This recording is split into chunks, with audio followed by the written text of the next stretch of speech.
The forces acting on these objects. तो first का second part देखो कि फोर्सेस कैसे हैं। What do you infer about the forces acting? It is unbalanced force. क्योंकि force क्या होता है? क्या m into a. As acceleration is increasing, acceleration कैसा है? बढ़ता जा रहा था कि नहीं? यूनिफॉर्मली है। बोलो क्या कह रहे हो? क्या बोला था? यूनिफॉर्मली है। तो यूनिफॉर्म हो या ना यूनिफॉर्म हो, बढ़ रहा है, वो हमें देखना पड़ेगा। अभी हमारे पास है नहीं। क्या निकला था आंसर? यूनिफॉर्मली बढ़ रहा था क्या? 6 बढ़ रहा था ना? Yes sir. वो ठीक है, उतना ठीक है। Uniform increase acceleration, uniformly increasing acceleration, this is uniform acceleration. यही तो आप कहना चाहते हो? मतलब देखो, यूनिफॉर्म एक्सीलरेशन का मतलब है कि दैट इज, एक चीज होती है कि एक्सीलरेशन कांस्टेंट हो और एक है कि कांस्टेंट ना हो, बढ़े। तो बढ़ेगा तो फिर वो नॉन यूनिफॉर्म है। यूनिफॉर्मली इंक्रीजिंग एक्सीलरेशन है, ना कि यूनिफॉर्म एक्सीलरेशन। बात समझ में आई? फर्क। अगर ए की वैल्यू कांस्टेंट होगी तभी वो यूनिफॉर्म एक्सीलरेशन कहलाएगा। तो ये एक्सीलरेशन कांस्टेंट है कि 6 बढ़ रहा है? बढ़ रहा है। Acceleration is increasing, so the force acting on object is also increasing. क्योंकि ए के बढ़ने से क्या एफ नहीं बढ़ रहा? जब फोर्स ज्यादा लगा रहे हो तभी तो एक्सीलरेशन बढ़ रहा है। Yes sir. So force acting on object is also increasing. यानी उस पर फोर्स जो एक्ट कर रहा है वो कांस्टेंट नहीं है, इट इज नॉट कांस्टेंट। उसकी वैल्यू बढ़ती जा रही है। A2 देखिए, A2 सवाल कहता है 2% manage to push a motor car of mass at a uniform velocity. 2 person किसी मोटर कार को पुश कर रहे हैं और ये है, they are pushing some motor car and if they are pushing it, 2 person है। So these are 2 persons and both are pushing it. Yeah. So these 2 persons are pushing. अब देखो, when these 2 persons push this, तो क्या हो रहा है?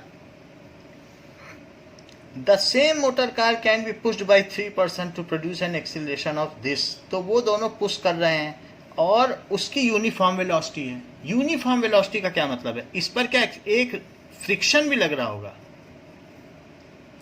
और भाई फ्रिक्शन लग रहा होगा। जब कोई चीज यूनिफॉर्म वेलोसिटी से जा रही है तो इनका लगाया हुआ फोर्स क्या फ्रिक्शन से ठीक ठीक कैंसिल नहीं हो रहा है? बताओ। तो 2 पर्सन का फोर्स फ्रिक्शन से कैंसिल हो रहा है और 3 अगर आदमी लग जाए तो इस पे एक्सीलरेशन आ जाता है। तो 3 आदमी अगर लग जाते हैं तो क्या हो जा रहा है? अभी इसकी वेलोसिटी है कांस्टेंट वेलोसिटी, अभी इस पे एक्सीलरेशन 0 है। और लेकिन अगर यही कार 3 आदमी इसे पुश करें तो क्या होगा बताओ? क्या इस पर अब एक्सीलरेशन आ जाएगा? एक्सीलरेशन होगा, क्योंकि अब इस पे नेट फोर्स काम करने लगेगा। तो 1 2 3 आदमी इसको पुश कर रहे हैं।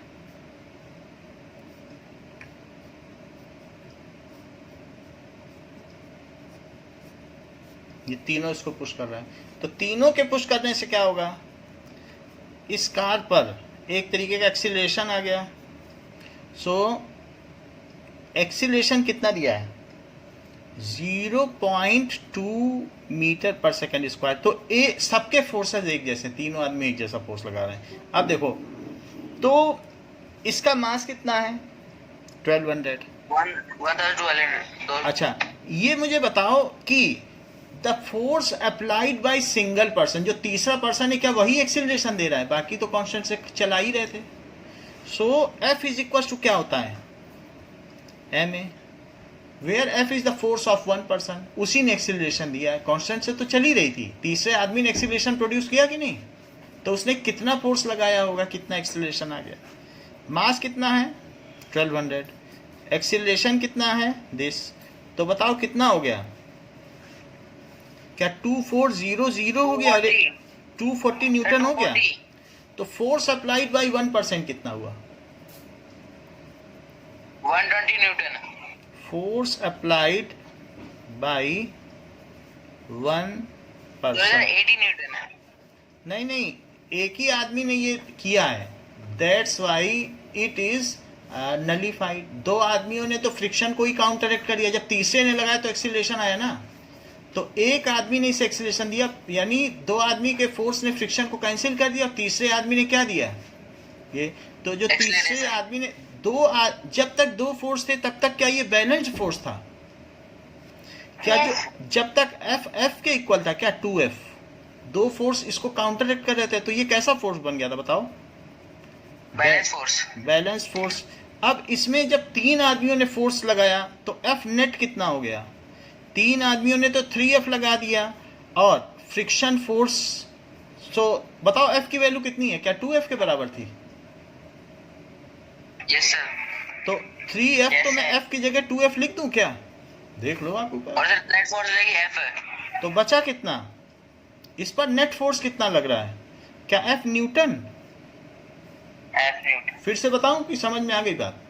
पहले जब 2F लगा रहे थे सर तो F न्यूटन मतलब कोई भी फोर्स होता है तो उसकी अपनी यूनिट होती है, तो न्यूटन में, वो न्यूटन यहाँ मिल गया हमें ओ 240। Yes sir, yes sir. अच्छा, एक आदमी का फोर्स इतना है, तो what force does each person push the motor car? बोलो, आंसर मिल गया? सर क्वेश्चन क्या? सर इसे 3 से डिवाइड कर देना। देखो, फिर से देखो कि यहाँ पर 3 पर्सन लगा रहे थे, तो सबसे पहले क्या हुआ? बॉडी कब बैलेंस फोर्स के अंडर में थी? जब वो कांस्टेंट वेलोसिटी से मूव कर रही है। दो लोगों ने इसे पुश किया, तो क्या ये बैलेंस फोर्स है? फ्रिक्शन Yes, किसके sir. इक्वल था? 2F। लेकिन 2F. फ्रिक्शन क्या निगेटिव है? माइनस में जाता है, यस सर। और ये पॉजिटिव है, लेकिन फिर भी ये इक्वल है। अब 3 आदमी आ गए, तो total net force forward direction में कितना लगने लगा? क्या 3F? सही है। और क्या फ्रिक्शन अभी भी पीछे लगता रहा? Yes sir. तो नेट फोर्स कितना हुआ?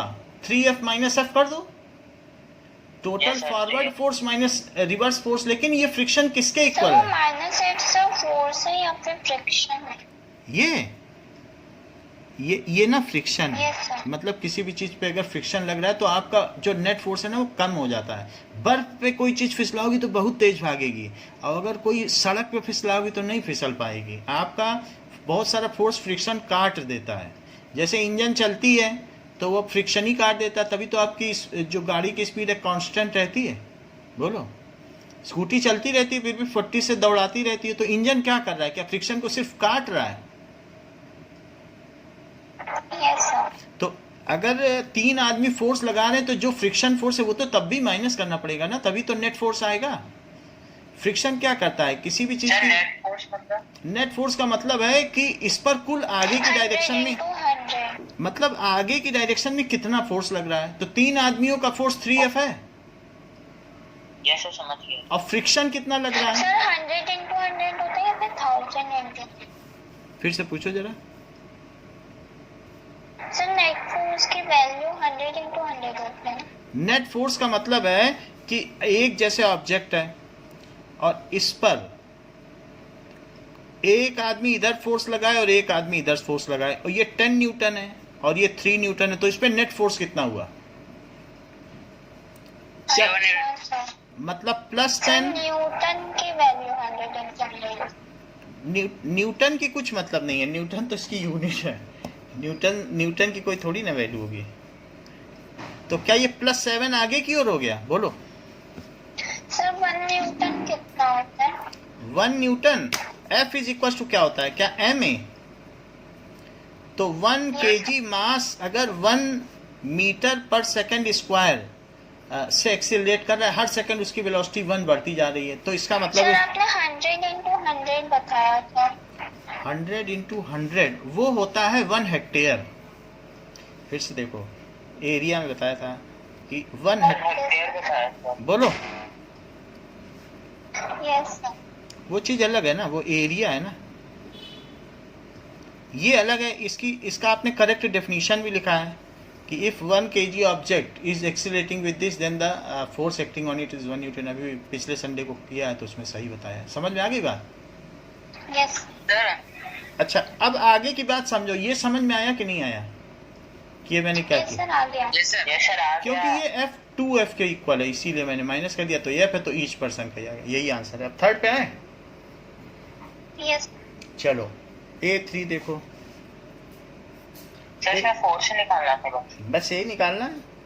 तो हमारा नेट फोर्स F है, उसको net force is F net लिख लो। जितना नेट फोर्स लगेगा क्या क्या वही एक्सीलरेशन देगा? नेट फोर्स तो F आ गया ना, वो F रख दिया यहाँ। और जो F है Yes, sir. वो तो F is also the force exerted by one person. Let F is the force exerted by one person। तो 2F से F का ये फ्रिक्शन कैंसिल हुआ और 3F से हमको एक्सीलरेशन मिल गया। चलो 3 पे देखो। ए hammer is moving with this speed strike a nail. एक हैमर हिट करता है, 500 ग्राम का है, और ये हैमर स्ट्राइक कर देता है नेल को। ये है। तो हैमर ये है एंड पेज थोड़ा ऊपर कर लीजिए। हाँ ये हैमर है।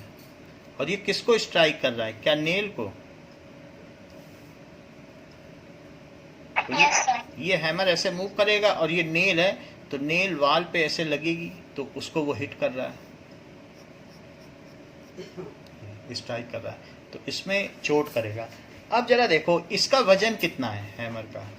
500 के 500 ग्राम। 500 ग्राम सर। 500 ग्राम है ये है। और मूविंग इसकी स्पीड कितनी है? और क्या जब ये इधर इस पे टकराएगा तो क्या रुक जाएगा? तो Yes, sir. यानी इसकी वेलोसिटी है अभी 50 मीटर पर सेकंड, लेकिन जैसे ही हिट करेगा तो इसकी वेलोसिटी कितनी हो जाएगी? क्या 0 मीटर पर सेकंड? 0 हाँ, तो इसमें कुछ न कुछ तो चेंज हो जाएगा स्ट्राइक्स। और जितने सेकंड में, टाइम कितना दिया है, कितने सेकंड तक टकराएगा? क्या 0.01 सेकंड? 0.01। अच्छा, तो अब ये बताओ कि what is the force of nail on hammer? F क्या होता है? क्या MA? MA। तो अब हमें तो फोर्स ही चाहिए, तो कितना? सर ए तो नहीं दिया। कोई बात नहीं। तो क्या मैं इसमें V minus U by T कर दूं? यस और मास कितना है? 500 ग्राम को कितना लिखा जा सकता है केजी में? 0.5। 0.5 kg। अच्छा 0.5 है। और हमें फोर्स का सिर्फ मैग्नीट्यूड चाहिए, तो बड़ी वैल्यू पहले रख दो। देखो एक होता है कि इस पर ड्रैग है। आप देखो दो तरीके से कर सकती हो। पहले ये सोचो कि हैमर में कितना फोर्स आया, तो हैमर पे निगेटिव आएगा क्योंकि वो रुक गया, उसने किसी को वो खुद रुक गया। और उसका निगेटिव भी कर सकती हो तो बाद में नेल पे आएगा, या सीधा भी कर सकती हो 50 माइनस, सीधा नेल पे भी निकाल सकती हो। तो समझ में आई बात कि नहीं? तो आप सिंपली क्या कर दो, ए की वैल्यू क्या कर दो, 50 माइनस 0 बाई टी कितना आ जाएगा? ऐसे भी कर सकते हो। तो कितना आ जाएगा? ठीक है, एक तरीका है कि v को 0 रखो और u को 50 रखो, तो वो फोर्स ऑन हैमर है। और फिर नेल पे कितना हुआ? क्या force on hammer is equal to minus force on nail? बताओ। Yes sir. Yes, sir sir. क्या वो एग्जैक्ट तरीका है, क्योंकि v यहाँ पे क्या है बताओ? सर किसका आपने बताया? पहले ये देखो, v 0 है और u कितना है? 50। इतनी बात समझ में आई? 50। इससे क्या आ जाएगा? ये अगर ये डेसिमल हटेगा तो क्या नीचे 10 आ जाएगा, और ये डेसिमल हटे तो ऊपर 100। एक जीरो कट गया, एक जीरो कट गया। अब ये बताओ 50 से 10 का मल्टीप्लाई करो तो क्या माइनस 500 आ गया? ये फोर्स है। क्या ये फोर्स ऑन हैमर है? क्योंकि रुक गया हैमर। फोर्स ऑन नेल है ना चेक सर? करो सर फोर्स ऑन नेल। भाई, चेक करो ये किसकी स्पीड कम हुई, किसने इस पे ड्रैग लगाया? हैमर के। तो हैमर पर क्या रिवर्स, इस नेल ने हैमर को रोक दिया? क्या इस पे निगेटिव फोर्स लगा? क्यों रुक गया ये? Yes sir. तो इसीलिए तो निगेटिव है। कोई चीज अगर प्लस होती, हैमर का अगर प्लस होता तो हैमर रुकता भला? उस पर इतना बड़ा ड्रैग फोर्स लगा, आपके हाथ पे झटका लग गया, किसी ने रोक दिया, तो ये मुझे बताओ फोर्स ऑन नेल क्या होगा? क्या minus force on hammer? Action reaction forces are equal and opposite, बताओ। Yes sir. तो force on nail is, sir फिर ये तो प्लस में आ जाएगा ना। हाँ यही तो करना था, उधर की तरफ फोर्स प्लस में नहीं होता है, तो माइनस फोर्स ऑन हैमर, तो माइनस सर वो ऑफ, एफ करके क्या लिखे आप नीचे? ये 500 न्यूटन है, ये आ गया। हाँ बोलो क्या पूछ रहे हो? सर वो एफ के नीचे अच्छा क्या वो हैमर, इसको लिखो हैमर, ये हैमर पे ये फोर्स है। अब हमने क्या किया, ये कौन सा है, क्या थर्ड लॉ ऑफ मोशन है? अच्छा ये मुझे बताओ कि ये जो नेल पर फोर्स लग रहा है, क्या ये इस डायरेक्शन में लग रहा है, इधर, और इधर का फोर्स पॉजिटिव होता है क्या? Yes sir. तो वैसे भी पॉजिटिव आना चाहिए। समझ में आ गई बात? Yes sir. अब आगे की बात देखो कि एक मोटर कार है A4, मोटर कार किससे मूव कर रही है? Moving along a straight line with uniform velocity, तो ये मोटर कार है। सर हाँ सर हाँ बोलिए। गलत आंसर हो गया क्या? सर ऊपर वाले में तो आंसर है 2500 न्यूटन। किस में? Yes sir 2500 Newton. पीछे आ रहा है? Yes sir. तो अब देखो कहीं ना कहीं गलती की होगी जब ही ऐसा आ रहा है। ये सर आपने 5 आप ये into देखो -50 को ना आपने गलत कर दिया है भाई, 5 का मल्टीप्लाई कहाँ Yes, sir. किया? ये 5 तो छूट ही गया। 5 जो होगा सर 5 5 जो 25 लिखो, तो क्या यहाँ 2 5 लिख दें? 5 का मल्टीप्लाई छूट गया ना,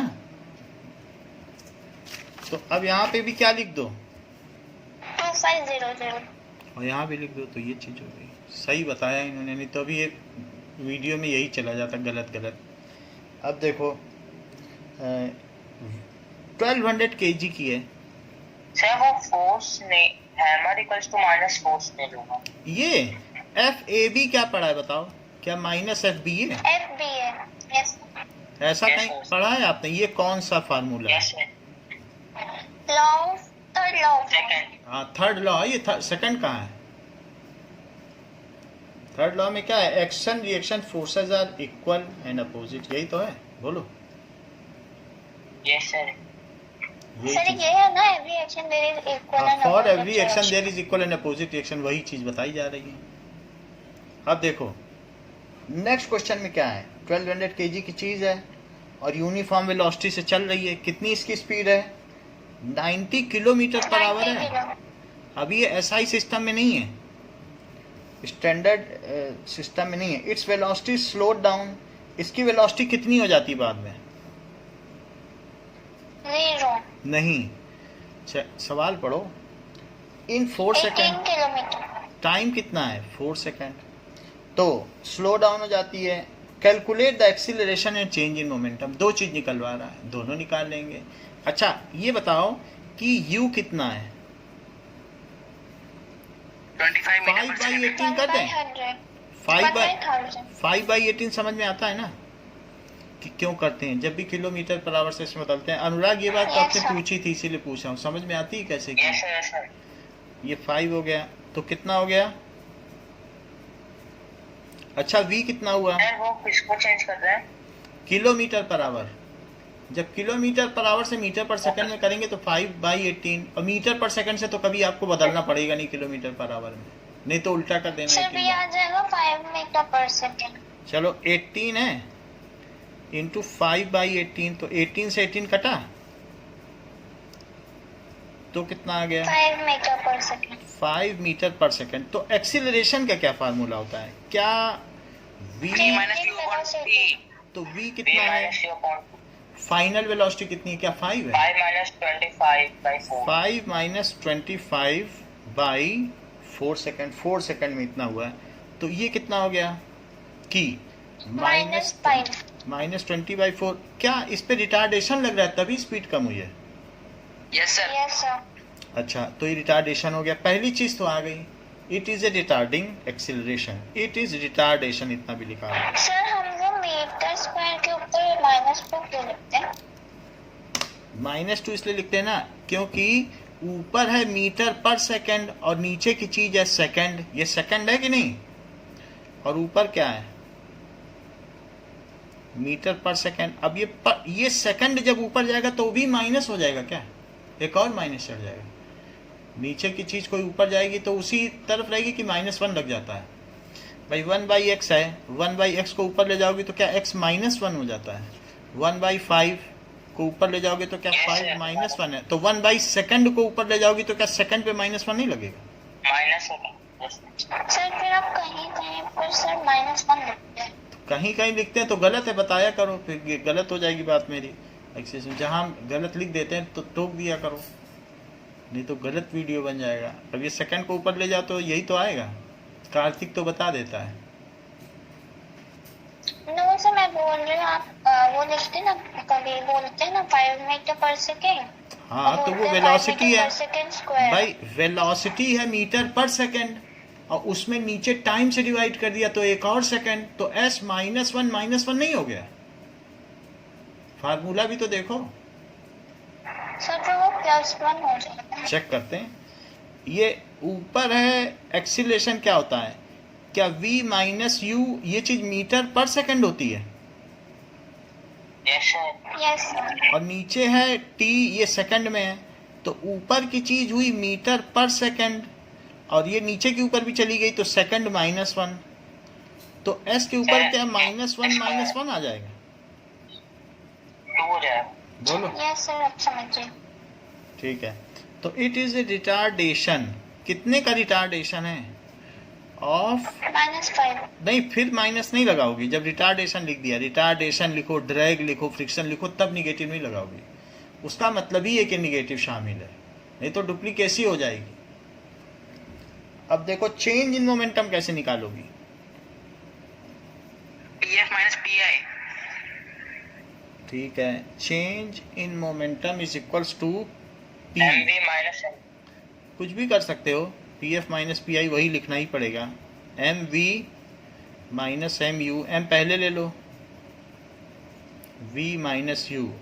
1200 kg की कार है, V है 5 और इनिशियल कितना था, -20 हो गया। -20 का करो 24 और 3 सर 1200 को हम kg में है ना, ये सर ठीक है सर। kg तो होता ही है, kg मीटर पर सेकंड। ये देखो, तो आपका चेंज इन मोमेंटम भी आ गया और साथ साथ में एक्सीलरेशन भी आ गया। A5 देखिए, सर A5 तो है ही नहीं। नहीं है आपकी बुक में। No sir. है। अच्छा, हमारी बुक में तो है, तो किसी किसी के सर में सर नहीं है, आप लोगों में। No sir. मेरे में नहीं है सर। सर हाँ। इनर्शिया क्या ऐसा यूनिट क्या होता है सर? अगर नहीं है तो हटा दीजिए, बोलिए। सर इनर्शिया का ऐसा यूनिट क्या है? इनर्शिया का ऐसा यूनिट है, that is kg। Inertia is mass, सबसे बड़ी बात है, mass is only inertia, mass is called inertia. SI unit of inertia is mass. Sir KG होगा ना। Sorry, of inertia is kg and symbol of inertia is m। symbol of inertia is m। इतनी बात हो गई। तो fifth आप लोगों में है नहीं तो अब इसे नहीं करा रहे, ठीक है, हट गया होगा, टीचर ने सिलेबस से हटा दिया होगा। Okay sir. Okay, thank you, thank you sir. Welcome.